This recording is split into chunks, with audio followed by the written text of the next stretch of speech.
The desert stretched barren under a pitiless sky. Weeks of drought had cracked the earth into broken plates, and every breath carried dust that stung the lungs. Far to the south, a wall of sand shifted like a living beast, slow, relentless, rising higher with each gust. The cattle had long wandered toward distant waterholes. Even the mesquite stood gray and brittle. Jonas Whitaker felt the dry wind cut across his face as he stepped forward, boots grinding on powdery soil. He had seen storms like this before.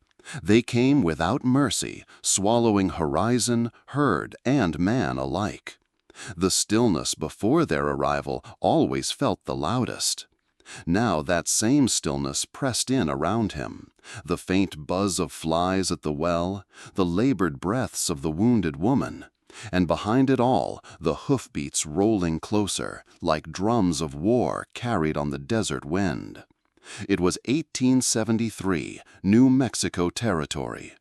8 years since the war ended, yet the frontier knew no peace. Greedy barons carved the land with forged deeds, while soldiers turned mercenaries hunted those who stood in the way. Treaties with the Apache were written by day and broken by night. Every signature another lie etched in ink. Jonas Whitaker had once worn blue, obeyed orders that carried death to innocents, and the weight of it never left him. Now, as hoofbeats thundered nearer, he realized the same hunger for land and power that had stolen his family was chasing this woman too. Jonas Whitaker seldom spoke. Years on the frontier had pared him down to silence, and silence had become his shield. At the cabin wall hung a Union Scouts medal, stained dark where blood had never washed clean. Beneath it, on a bent nail, dangled a child's beaded necklace, bright once, now dulled by dust. He never touched either, but his eyes fell on them every dawn, a ritual of punishment he did not name. The war had taken his voice long before it took his family. False orders sent him on a raid that ended in fire, and by the time he rode back, smoke was all that marked his homestead. He had buried wife and child in hard clay, and sworn that words, promises, and loyalties were hollow things. Since then, he lived apart, tending cattle, mending fences, listening more to wind than to men. Even now, as he stood over the woman at his well, Jonas felt the old habit rise, the urge to remain still, let the world pass him by. Solitude was safer. Yet her presence cracked the silence in him, if only for a breath. He did not speak, but the tightening of his jaw and the weight in his stare betrayed the struggle within. For all his vows to stay apart, fate had carried a wounded soul to his door, and with it the memory that silence could not protect him forever. Taya was young, yet the desert had carved years into her face. Her braid was half loosened, streaked with blood and grit, but her gaze burned with a sharpness that no wound could dim. When Jonas bent to lift her, she recoiled, clutching the leather bundle tighter, as though even death could not pry it from her hands. Her lips cracked as she whispered, "Shelter, that's all I need." The words stumbled out in broken English, shaped by necessity rather than trust. But Jonas had seen that look before, the kind that hid more than it revealed. The bundle was no mere keepsake. Her arms guarded it with the instinct of someone carrying fire through darkness. Beneath the weakness of her body, there lived a defiance born of generations who refused to bow. Even as pain pulled her eyes shut, her jaw set firm, as though daring the world to take what she carried. She was not here by chance. She had chosen this path, and the storm of riders behind her would not rest until she was silenced. Jonas understood one thing already. Whatever secret she bore, it was heavy enough to draw blood across the desert to his door. The bundle was small enough to fit in her hands, yet wrapped with the reverence of something sacred. Strips of deer hide, dyed and worn, bound it tight. Faint beadwork traced symbols Jonas did not know. When the leather shifted, a corner of parchment showed through. Lines of ink, rough but deliberate. He glimpsed markings like a map, the kind settlers and speculators would kill to possess. Rumor said powerful ranchers had seized Apache lands with forged deeds, hiding the truth in ledgers and maps stolen from tribal hands. If this bundle held proof, it was worth more than gold and more dangerous than gunpowder. Jonas saw how fiercely she clung to it, as if her very heartbeat depended on its weight. Whatever her words claimed, this bundle was no plea for shelter. It was evidence, weapon, curse, and every rider behind her knew it. The hoofbeats drew closer, no longer distant thunder, but sharp cracks across the hardpan. Jonas steadied his rifle, gaze torn between the desert horizon and the woman at his feet.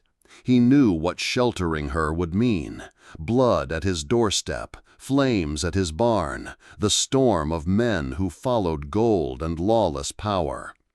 A man could still choose silence, step back into the cabin, close the door, and let the desert finish what it had begun. Yet his eyes caught the bundle clutched to her chest, and then her face, half-shadowed, yet burning with a plea she refused to speak aloud.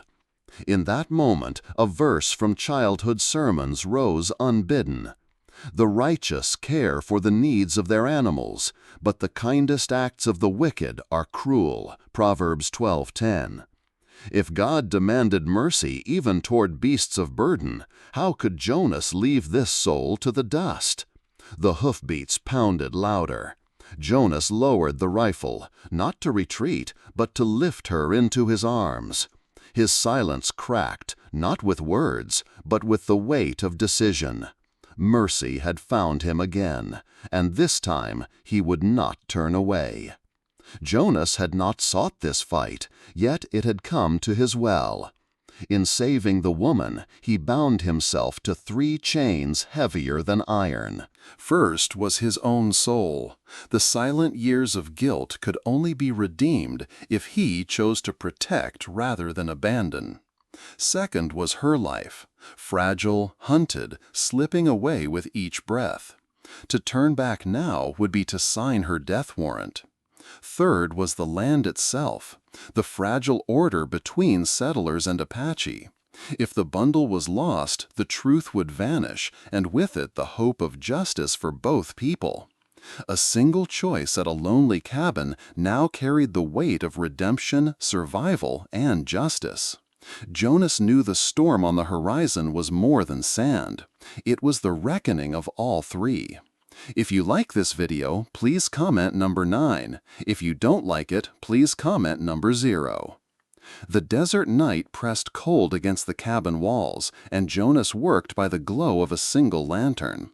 He set a horseshoe in the coals until it burned red, the hiss of metal mixing with Taya's uneven breaths. She lay on the table, eyes clenched, one hand still locked tight on the bundle. Jonas muttered nothing, but his jaw worked as he pressed the heated iron to the gash on her side. She did not scream. Only her eyes flared open, defiant, accusing, as if daring him to break her silence with pity. When it was done, he wrapped the wound with strips torn from an old shirt, hands steady from years of practice, though his chest felt hollow. In the days that followed, words remained scarce. She stayed mostly on the porch, leaning against the post, watching him work the corral. At first he ignored her, until he noticed her shadow moving to lift the bucket, to scatter grain for the horses, to steady the ladder when he fixed a beam. She spoke little, but when she did, her English came sharp and economical, stripped of ornament. "This breaks," she said, pointing at a weak board on the fence. Together they replaced it, his hammer blows loud against the desert silence, her hand pressing the wood firm as if their labor were a conversation neither could bear to voice. Trust grew not in grand gestures, but in the weight of small ones.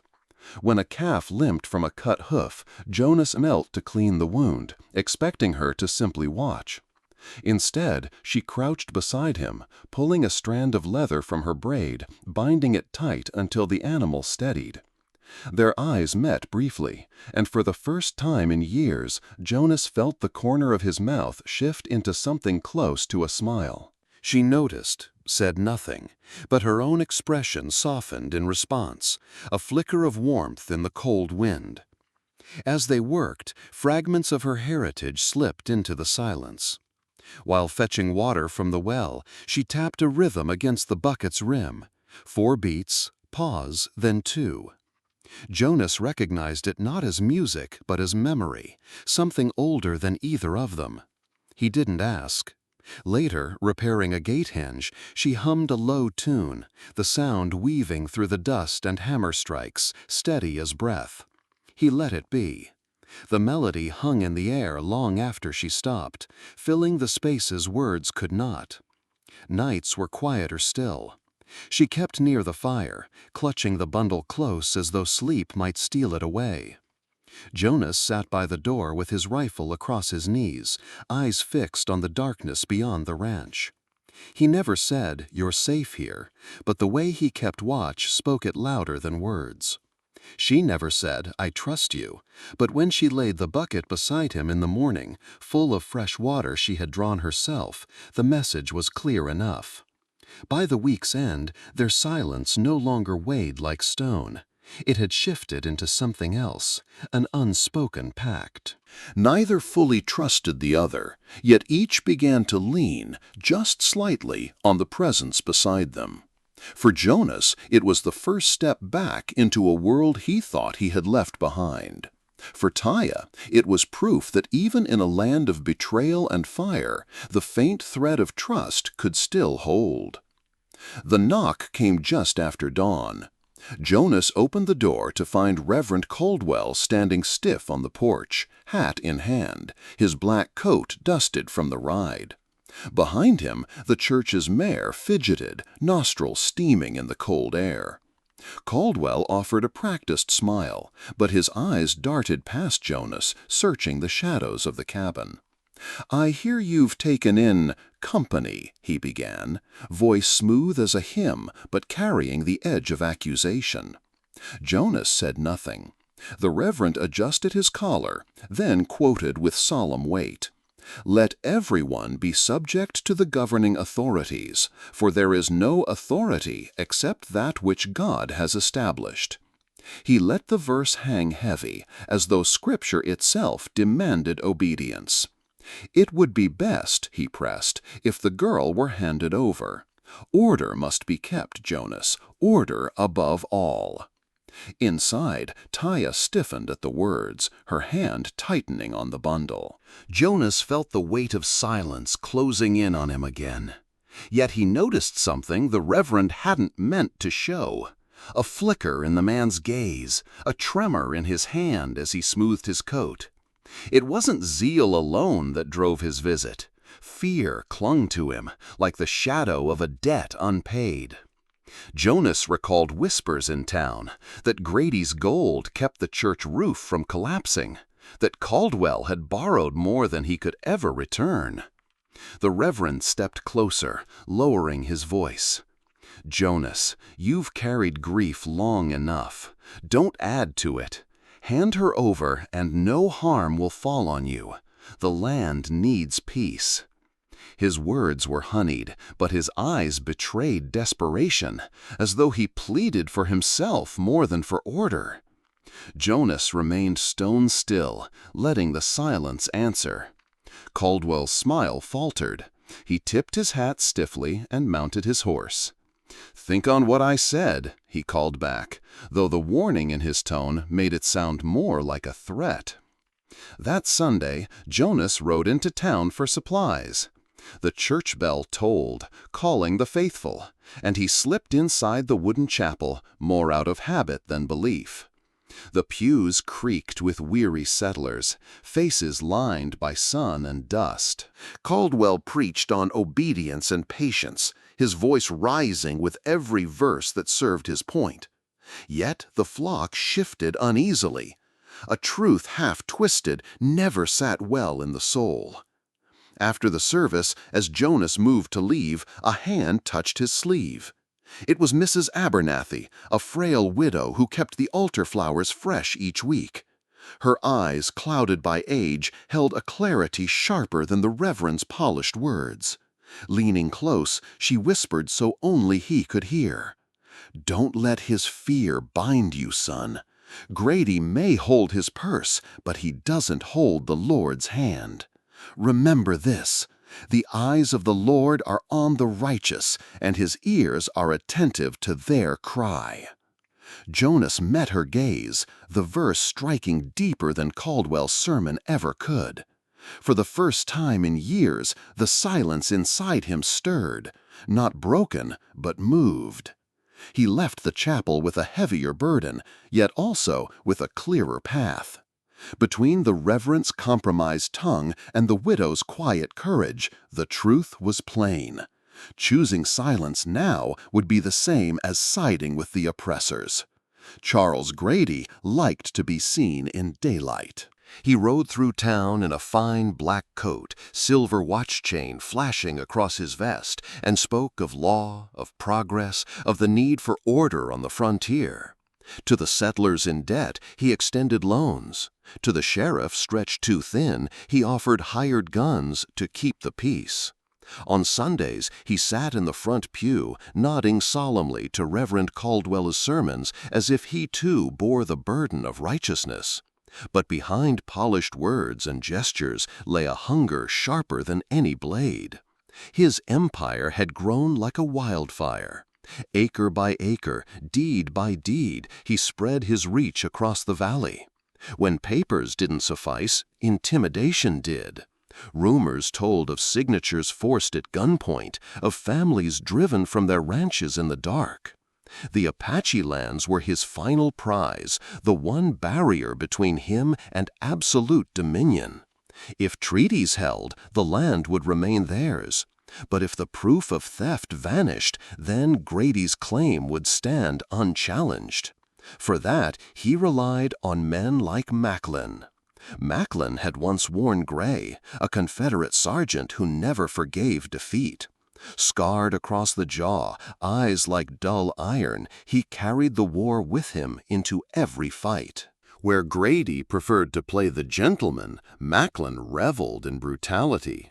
He commanded a pack of ex-soldiers and drifters, men too mean for peace and too restless for labor. They rode under no flag but gold, their allegiance bought and their cruelty free of restraint. It was Macklin who proposed fire. "Smoke drives out what bullets can't," he told Grady one evening as the two surveyed the valley from the porch of Grady's sprawling house. "That rancher's too stubborn to hand her over. Burn his fences, kill his stock, he'll crawl to you before the week's out." Grady sipped brandy, feigning reluctance. "I'm a man of law, Macklin. We'll give him every chance to comply. But if he resists, well, order must be restored." His words dripped with civility, but his eyes betrayed satisfaction. Violence committed by others never dirtied his hands, it only enlarged his holdings. By night, Macklin's men moved like wolves, circling Jonas's ranch at a distance, marking trails, testing fences. Tracks were left where Jonas could see them, a message scratched into the dust. "We know you're here. We know who you shelter." One evening, Taya spotted the gleam of a spyglass on the ridge, catching the last rays of the sun. Jonas didn't need words to understand. They were being watched, measured, surrounded. Grady's plan was simple and merciless. By pressing the church, by buying the sheriff, by spreading whispers in town that the Apache girl was a threat, he created a climate of fear. And when fear took hold, no one would stand beside Jonas. Then Macklin would finish the work with fire and bullets, leaving only ashes where resistance once stood. The system was no accident, it was design. Grady cloaked theft in the garments of law, while Macklin stripped the law away to reveal raw terror. Together, they formed a machine that crushed both native and settler alike. Against such power, one rancher and one wounded girl seemed no more than sparks in the wind. Yet sparks, Jonas knew, had a way of lighting fires no empire could contain. The message came not by letter, but by voice, carried across the dusty square in front of the church. Reverend Caldwell stood at Grady's side, his face pale beneath his brimmed hat, his words quivering as he declared, "By order of the council, the treaty shall be signed this coming Sunday at sundown. After that hour, all claims will be settled. No protest, no evidence, no voice will be heard. The matter will be closed." The crowd murmured, unease rustling like dry leaves. Grady raised his hand for silence, smiling as though he offered mercy. This valley deserves peace. Peace requires sacrifice. Those who delay the inevitable only bring suffering upon themselves. His gaze swept the onlookers, lingering long enough to chill Jonas where he stood at the back. It wasn't just a proclamation, it was a warning. Jonas felt the weight of it like iron pressing against his chest. 4 sunsets, that was all. 4 dwindling days to move a wounded girl across hostile land, deliver a bundle most already doubted, and stand before a council cowed by Grady's gold. He glanced at Taya, who watched from the shadow of an alley. She understood without words. Time itself had become their enemy. That night at the ranch, the desert silence was broken by hoofbeats on distant ridges, Macklin's men riding patrols, tightening the noose. Jonas checked the sky. The sun dipped faster each evening now, shadows stretching long across the valley as if eager to swallow the land whole. On the porch, Taya laid the medicine bundle before him, unwrapping it just enough to reveal the map drawn on worn hide, the Apache symbols marked in careful strokes. She touched one symbol, then looked him in the eye. "Council must see this, before Sunday, or we are dust." Everywhere, the clock ticked. Settlers once friendly turned their eyes away, fearing association. Caldwell's sermons grew sharper, warning of chaos if men defy the law. In the saloon, whispers spread that Grady had hired a fresh company of mercenaries, roughnecks riding in by the dozen, their rifles gleaming under lantern light. Each day, the valley bent further under the weight of fear, and each night, Jonas felt the seconds draining like water through his hands. He rose before dawn, fixing his eyes on the crude sundial planted in the yard. The shadow crept along its circle with cruel precision, marking the hours he no longer owned. When the sun touched the horizon, fire spilled across the desert like a blade cutting the sky in half. Another day gone, another chance slipping. Jonas found himself whispering aloud, though to whom he wasn't sure, "Lord, if there's still a road left, show it now." The silence gave no answer, only the rustle of dry sage and the lonely cry of a hawk wheeling above. Yet when he turned back toward the cabin, he saw Taya waiting with the horses saddled, her face pale but her eyes steady. She had chosen already. The only question was whether he had the courage to follow. 4 sunsets, 4 shadows lengthening. If they failed, not just one life would be lost, but an entire people would vanish beneath the weight of false treaties and fire. The sundial marked no mercy. Every hour was a blade, cutting away the time they had left. The first sign came as a smear of gray across the horizon. At dawn, Jonas spotted it from the ridge, a column of smoke twisting upward, faint but steady. Too far to be a campfire, too wide to be a hearth. He narrowed his eyes and knew another homestead was burning. Whether by accident or Macklin's hand, it didn't matter. Fire meant someone had been driven out, and smoke meant the valley was tightening its grip. Taya said nothing, only pulled her blanket tighter around her shoulders, but her jaw clenched. She didn't need to translate the omen. The land itself was warning them. Destruction was spreading, and they stood next in line. Their first escape came on the third night when Macklin's men closed in under moonlight. Jonas and Taya fled along the dry riverbed, hooves pounding against cracked earth. Ahead lay a narrow wooden bridge spanning a gash in the land. Jonas urged the horse forward, but halfway across, the timbers groaned. A single crack split the silence, then the boards gave way. Jonas barely managed to push Taya across before the bridge collapsed into the ravine with a thunderous roar. They scrambled up the opposite bank, lungs burning, dust choking their throats. Behind them, Macklin's riders cursed, their path severed. For the first time, nature had chosen sides, but its aid came at the price of cutting Jonas off from the most direct road to the council. By the time they regrouped, the desert was already shifting. Winds rose without warning, carrying with them the taste of iron and grit. The horizon blurred. Taya stiffened, pointing east. Beshbita, sandstorm! The word fell like a death sentence. Jonas glanced at the bundle strapped to her side, its leather flap already trembling under the gusts. He cursed under his breath. There was no outrunning it. The storm descended with a howl that swallowed all sound. Sand scoured their skin raw, tore at their clothes, blinded their eyes.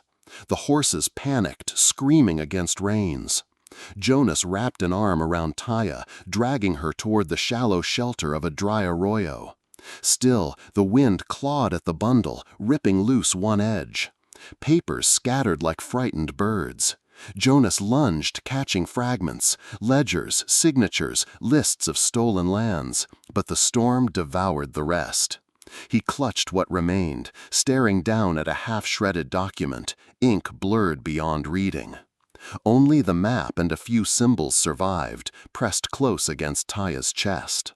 When the storm finally passed, silence fell heavy as a shroud. The desert lay transformed, dunes shifted, trails erased, their path swallowed whole. Jonas rose, his face caked with grit, his hands trembling. Taya gathered the bundle, her eyes hard, her lips bloodied from the storm's bite. Half their evidence was gone. Without it, the council might dismiss them as liars. Yet Jonas also saw the tracks of Macklin's riders buried deep under sand. Nature had struck both sides. The storm had punished them, but it had also slowed their enemies. For every path it closed, another opened. Jonas stared into the distance, the sun bleeding through the thinning haze. The land was no longer neutral. It demanded tribute from all who crossed it. If they wanted justice, they would have to win it, not just from men, but from the desert itself. The warning came in fire. Jonas woke to the acrid scent of smoke, stepping onto the porch with rifle in hand. At the gate, a crude cross still smoldered, burned into the wood by a torch. Its blackened lines scarred the entrance, a symbol that needed no words. Macklin had been there. It was his way of saying, "We can reach you whenever we choose." Taya stood beside Jonas, her eyes narrowing. She traced the charred mark with her fingers, then looked up at him. The silence between them was heavier than the night air. For the first time, Jonas felt the weight of someone else's danger pressing into his own life. Days later, as the storm's memory still clung to their skin, Jonas and Taya sat by lantern light, unwrapping the medicine bundle fully. Pages fragile as moth wings spread across the table. The map revealed more than lines. It showed overlapping claims, entire valleys crossed out and reassigned by Grady's false hand. Apache hunting grounds marked as vacant, Settlers' farms redrawn under his name. Every stroke of ink was theft masquerading as law. Jonas stared at it, his jaw tightening. All the silence of his years could no longer protect him from this truth. He looked at Taya and finally said the words she had waited for. "I'll stand with you, no matter what comes." It was not a vow of rescue. It was a declaration of war. Grady's reply came swift. Riders delivered a single sheet nailed to Jonas's barn door. "Hand over the girl by Friday night, or your ranch will burn to the ground. No court, no law will save you." The words dripped with finality. Jonas read them once, then burned the note in his stove, though its ashes felt heavier than the paper itself. He tightened the latch on his rifle, knowing the time for hiding had ended. But fate turned crueler still. One evening, returning from the fields, Jonas found the cabin ransacked. The bundle was gone. Splinters of the box lay on the floor, papers scattered, hoofprints vanishing into the dark. Macklin had struck, and this time he had taken everything that gave their cause legitimacy. Without the evidence, they were nothing but outlaws harboring a fugitive. When Jonas carried the news to town, faces turned away. Men who once shared his firewood crossed the street to avoid his eyes. Caldwell's sermon rang hollow that Sunday, urging obedience to the order God has placed. Fear had already chosen its master. Jonas returned to the ranch, the weight of failure pressing down. The silence of the desert mocked him. He sat on the porch, the blood-stained medal of his cavalry days cold in his hand. For years he had let silence speak for him. Now even silence had abandoned him. His head bowed, the prayer rose unbidden from his lips, cracked and raw but true. "Even though I walk through the valley of the shadow of death, I will fear no evil, for you are with me." The words drifted into the night wind, fragile yet steady. For the first time, Jonas was not just speaking to himself. He was speaking to a God he had long ignored, and to the darkness that waited beyond the horizon. If you found this helpful, a quick like really helps us keep creating. The church bell had rung softer that morning, as though even iron feared what was coming. Inside the small wooden chapel, every pew was filled. Settlers in worn coats, ranch hands shifting uneasily, Apache elders with faces carved by sun and years, women clutching restless children to their chests. The air carried the dry smell of pine planks and nervous sweat.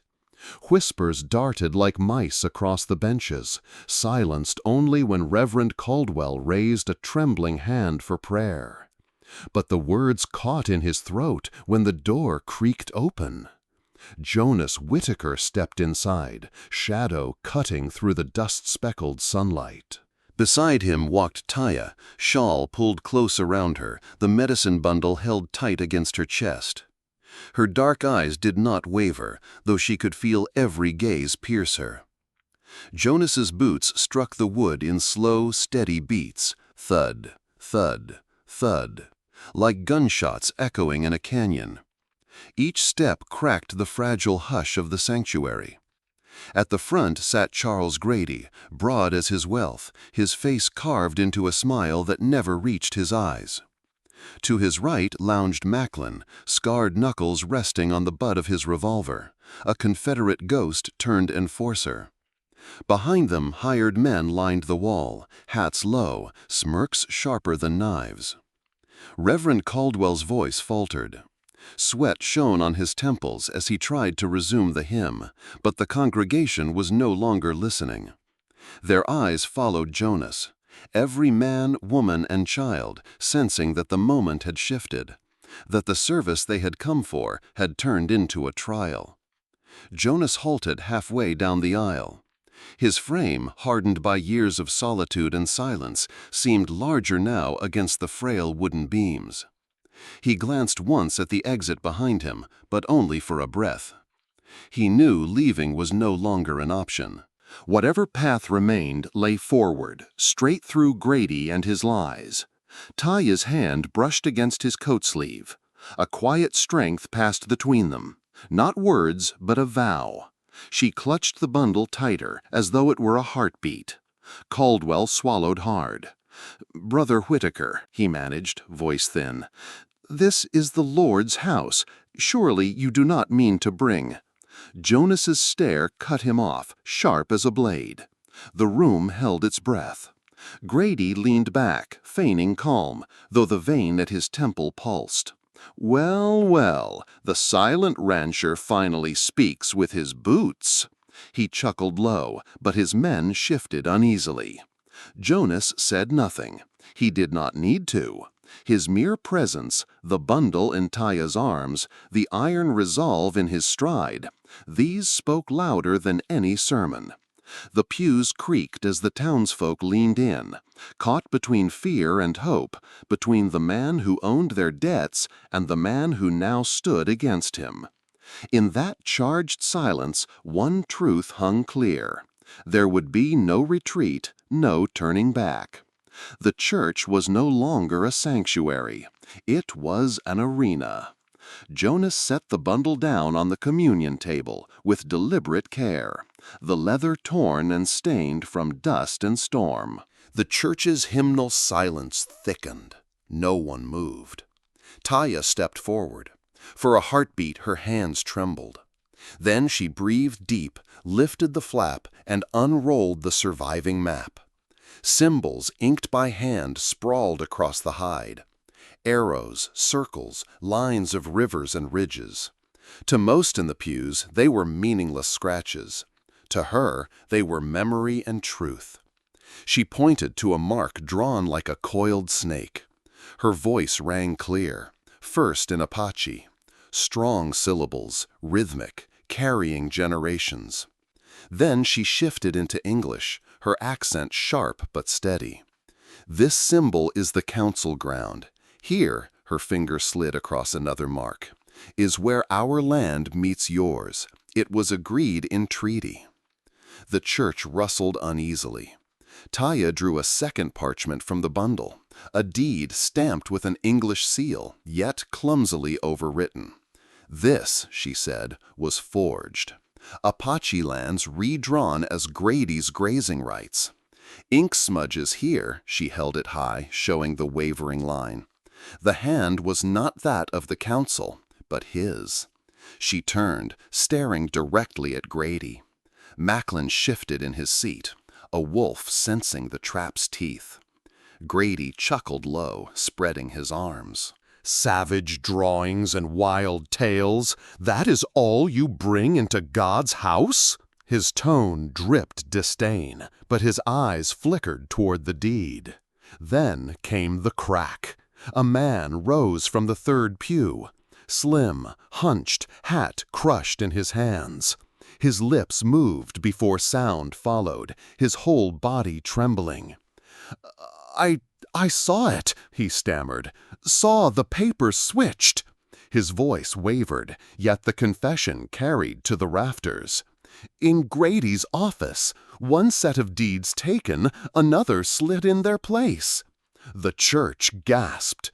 The man swallowed, eyes darting to Grady's hired guns. "I kept my mouth shut, feared for my wife, for my boy." His knuckles whitened around his hat brim. "But I can't choke on the lie no longer. What she says, what that bundle shows, is truth." Whispers erupted like wildfire. Faces turned, some pale, some furious, some finally daring to nod. Jonas's jaw tightened. He did not speak, but his stance said enough. He stood with Taya, with the trembling farmer, with the truth laid bare. Grady rose at last, his chair scraping back like a pistol shot. His smile had soured, his voice a lash. "Lies! All lies from a squaw and a coward!" His men stirred, hands on belts, but they too felt the church tilt against them. Taya did not flinch. She lifted the map higher, ink catching the sunlight. You built wealth on stolen ground. You bled both Apache and settler, and you would bury the truth beneath fear. Her gaze swept the congregation. But fear dies when truth is spoken. The walls that had once echoed hymns now reverberated with accusations, sharp as gunfire. No scripture could drown them, no preacher's call restore calm. This was no longer worship, this was trial. For a moment, the church held only silence, thick, suffocating. Grady's glare bore down like a storm, daring anyone to breathe wrong. The trembling farmer who had spoken sat hunched, expecting the crack of a revolver. No one moved. Then a scrape echoed, another man rising from the back pew. His shoulders stooped from years behind a plow, his face drawn by hunger and fear.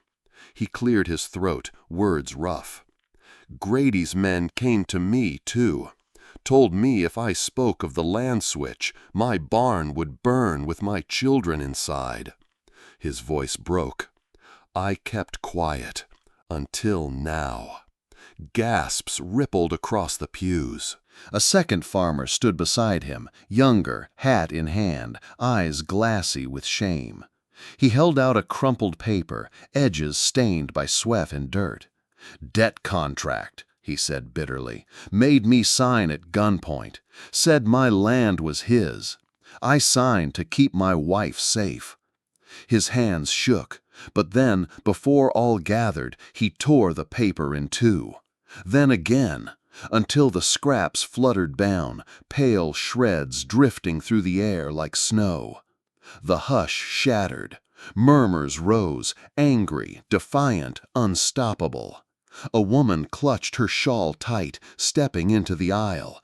Tears streaked her cheeks as she cried, "He took my well, said it was community property, but I watched his men lock it and laugh while my children begged for water." Others found their voices. Ranch hands muttered about stolen wages. A shopkeeper whispered of donations taken by force. The swell of confession rolled through the church like thunder building in the mountains. Grady's jaw tightened. His hand twitched toward his cane, but the tide had shifted. The fear he had cultivated, silent, festering, was breaking apart. Jonas stood steady by the communion table, saying nothing, but his eyes met those of the farmers, the widow, the shopkeeper. Silent recognition passed between them. Taya's chin lifted high, her presence proof that truth could survive storm and fire. Shreds of paper still drifted to the floor, gathering at people's boots, not unlike fallen snow. Yet each scrap felt like a match dropped on dry grass. Courage caught, spread, ignited. The church walls, once a cage of silence, now rang with a rising hum of defiance. It was not a hymn, but it was holy in its own way. Grady's men shifted uneasily at the sight. The many outnumbering the few, fear bending into anger, submission into rebellion. And so, without a shot fired, the balance cracked. The church swelled with murmurs, anger rising, fear cracking. For a heartbeat, it seemed the tide could sweep Grady away. But then Reverend Caldwell raised both hands, his voice quavering, yet loud enough to still the storm. "Brothers, sisters, remember the word," he cried, sweat shining on his temples. "Submit yourselves to the governing authorities, for there is no authority except that which God has established." His tone strained, desperate. "It is not for us to judge men of station. To resist them is to resist God Himself." A hush fell again, confusion rippling through the pews. Many lowered their eyes, caught between anger and obedience. Grady's lips curved in a faint smile. Control, for a moment, had returned. But Taya stepped forward, her hand reaching back into the torn bundle. "Not all words are holy just because they are spoken in this house," she said, voice steady as steel. She held up folded sheets, yellowed with ink. These were hidden among the papers. Not Apache maps, not treaties, letters. She opened one. The Reverend's own handwriting sprawled across the page. "I, Josiah Caldwell, acknowledge receipt of funds from Charles Grady in exchange for—" She broke off, holding the paper high for all to see. "Debt payments, promises, silence." Gasps cut through the air like knife edges. Caldwell's knees buckled. He staggered back, clutching the pulpit as though it might hold him upright. "No, no, I only wish to keep this church alive." Taya's eyes did not soften. "And so you sold the voices of your flock. You told them silence was obedience." But it was fear. The Reverend sank to his knees, hands clawing at his hair, weeping openly. "He had me cornered. The debts, the debts. He said he would seize the land from under our sanctuary. I thought if I cooperated, the church would be spared." The congregation stirred like a hive struck open. A woman cried out, "You led us astray!" A ranch hand spat on the floorboards. The shepherd had been a pawn, and the sheep now saw the wolf's hand in the fold. Caldwell bowed his head, sobbing into his palms. His voice cracked, broken. "I am guilty. Forgive me, Lord, forgive me." Grady's smile was gone, his mask of control slipping as the crowd turned, no longer certain who held divine favor.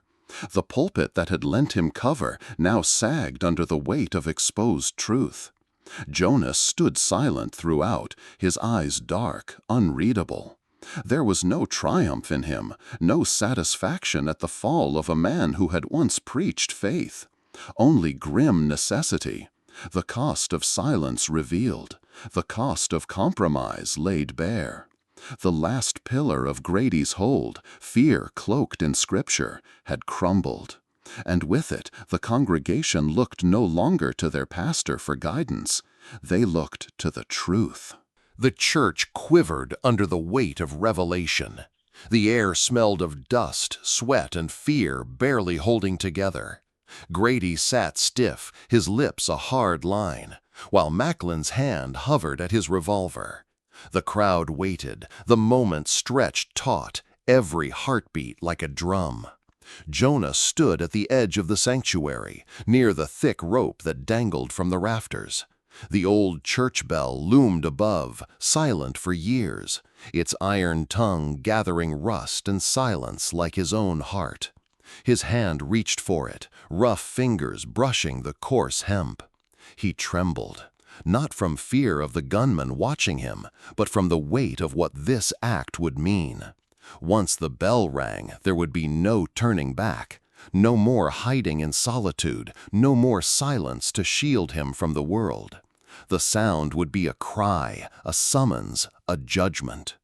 Behind him, Taya's eyes caught his. No words were needed. Her nod was slight, but it carried the weight of every wound endured, every truth preserved. Jonas closed his hand around the rope. For a breath, time held still. Then he pulled. The bell roared.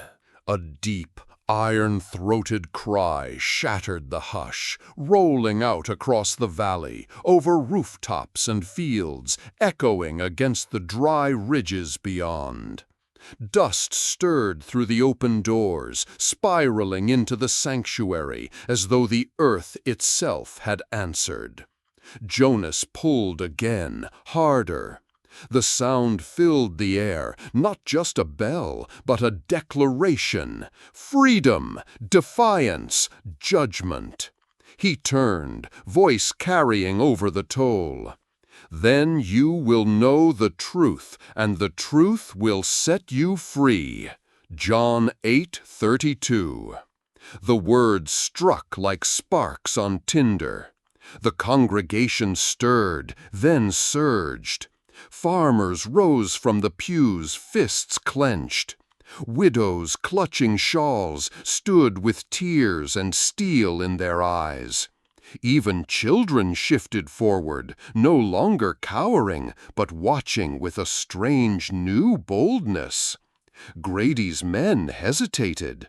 Their eyes darted, not to their employer, but to the sea of faces now glaring back. The fear that had once bound the town was gone, burned away by truth and courage. Macklin snarled, spitting on the floor. "You're all fools!" His hand twitched near his gun, but he read the room, the sheer mass of bodies standing firm, the certainty that a bullet now would end him before he cleared leather. With a curse, he shoved the door wide and stormed into the dust. Not a soul followed. Grady rose, pale beneath his composure. "You'll regret this, all of you. The law is still mine to command." But his voice faltered. No one looked cowed, no one bowed. The pillars of his power, fear, debt, false scripture, had all collapsed. He stood alone, a man stripped of his borrowed thunder. Jonas released the rope. The bell's last echo faded, but the silence it left was no longer empty. It was charged, alive, filled with the murmur of a people who had reclaimed their voices. For years, Jonas had lived in silence, believing words were ash, that no sound from him could matter. Now his voice had carried more weight than gunfire, more than fear. It had summoned a people to stand. The act could never be undone. The community was free. If you're still watching right now, drop a 1 in the comments so I know you're still with me on this journey. Morning spilled golden light across the town square, soft yet unyielding, as if even the sun wished to witness judgment. The people gathered in a wide ring, settlers in worn coats, Apache elders in solemn silence, women clutching children close. The air was taut, but no longer with fear. Something heavier had lifted. At the center stood Charles Grady. His once pressed suit clung to him like a discarded skin, his face drained of color. The contracts he had boasted of, waved like weapons over weaker men, now lay in tatters, null, void, worthless. The words on them had lost their power when the truth had rung from the church bell. The council convened in full view for all to hear. Papers were read aloud, evidence laid bare. Taya's translations of Apache symbols stood against Grady's forgeries. The trembling testimony of farmers countered his claims. At last, the council declared. The treaty was ratified. Apache lands would be protected. Settlers' modest holdings honored. For the first time, law bent not toward the rich man's fist, but stood as a shield for both peoples alike. It was not victory by the gun, but by the binding weight of truth. Grady staggered as if struck, but no one laid a hand on him. 2 deputies stepped forward, not eager, but resolute. They escorted him through the crowd. No jeers rose, no cheers either. The silence itself was judgment enough. His boots scuffed against the dust, his eyes darting for allies, for sympathy. None met his gaze. Macklin was already gone, slipped into the wilderness with his bitterness, his name already sinking into curses muttered by townsfolk. No one chased him. Men like him left only scars, not legacies. As Grady passed, heads lifted taller. Backs that had bent under debt and intimidation straightened. Mothers held children closer, not in fear, but in hope. The square seemed to exhale at once, as if the whole town had been holding its breath for years. This was not the justice of blood or vengeance. It was the harder, quieter justice. restoration, balance, and the promise that fear would not be master here again.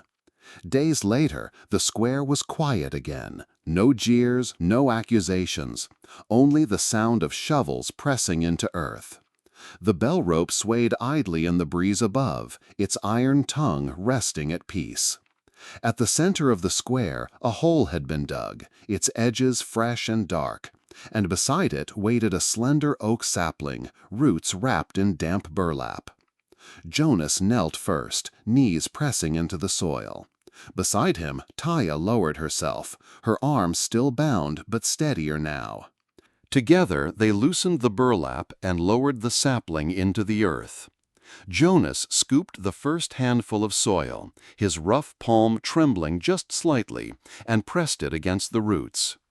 Taya followed, her fingers gentle, patting the earth firm. Then, one by one, settlers and Apache elders approached. Each knelt, scooping soil, dropping it into the hole as though sealing a vow.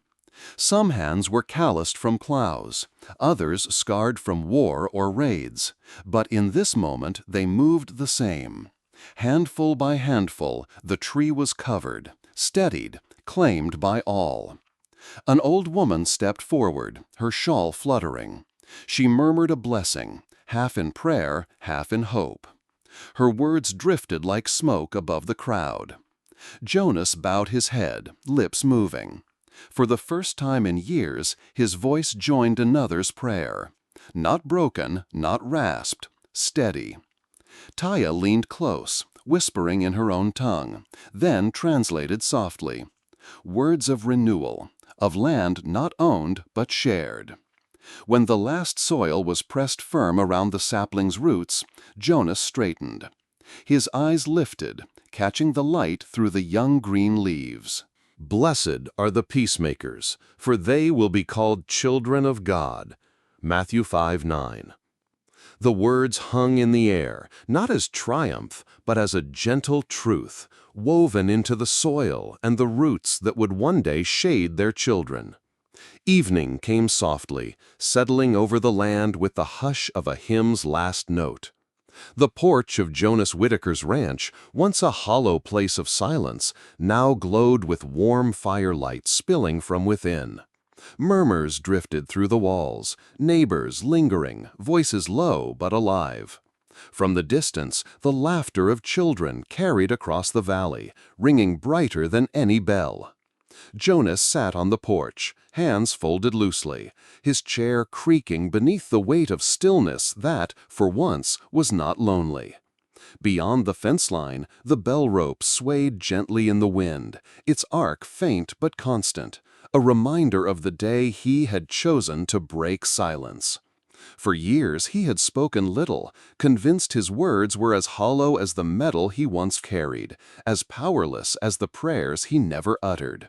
But in the church, with truth laid bare, he had found his voice, not as a weapon of rage, but as a bond of courage. And that voice had not left him. It lived now in the treaty, in the oak sapling's roots, in the way people looked at him, no longer with suspicion, but with quiet trust.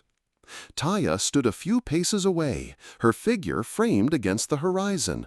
She gazed at the fading light, neither asking nor demanding. The answer lay between them already, written in soil and in scars, in the shared labor of survival. Jonas looked at her, then at the valley, his valley, their valley. For the first time in years, he spoke aloud, steady and deliberate, the words carrying farther than he thought possible. This is home. And the silence that followed was not empty, it was whole. Dawn broke sharp and clean, painting the ridge in copper light. The dust shimmered before it revealed a lone rider, his hat pulled low, his horse gaunt from distance. Strapped to the saddle was a satchel stamped with the eagle seal of Washington, its leather worn but unmistakable. The church bell tolled once, not in alarm, but as if to announce his arrival. The town stirred. Men left their doors half open, women shaded their eyes, children hushed mid-play. The peace that had only just settled seemed to pause, waiting. The rider dismounted, boots striking hard against the square. He reached into the satchel and withdrew a single envelope, crimson wax unbroken. Dust clung to his coat as his gaze swept the gathered faces, steady, searching, until it landed on Jonas. His voice carried across the hush. "Orders from the capital. They'll want men who can stand for what's right. Trouble's coming." Murmurs rippled, unease threading through the crowd. Some shifted back instinctively, but most turned, subtly, almost unconsciously, toward the man on the porch, toward Jonas Whitaker. Jonas said nothing. His hands rested on his knees, steady. The years of silence had ended once before. Now, restraint felt deliberate, not broken. He lifted his eyes past the crowd, past the rider, toward the horizon. The sun climbed higher behind the ridge, spilling light where dust still hung. The moment held, unspoken but certain. This story was not an ending, only the seed of what came next. Justice had been won here, yes, but history was already moving on. And Jonas, once the man who had turned from the world, now carried its gaze upon him. Stories like Jonas's are not just about dust, guns, or treaties. They are about the quiet weight of guilt, the fragile courage to stand again, and the truth that even the most silent man can ring a bell loud enough to wake a whole valley. In his struggle, we glimpse our own, moments when fear tells us to stay silent, yet conscience demands we rise. The Wild West was never only lawless chaos. It was a place where ordinary men and women made choices that echoed across generations. And those echoes still ask us, when the moment comes, will we speak or will we stay silent? If you've felt the pull of this tale, know it is but one of many true Wild West stories that still burn with relevance. Follow this journey, share it, and keep alive the spirit of courage, justice, and redemption.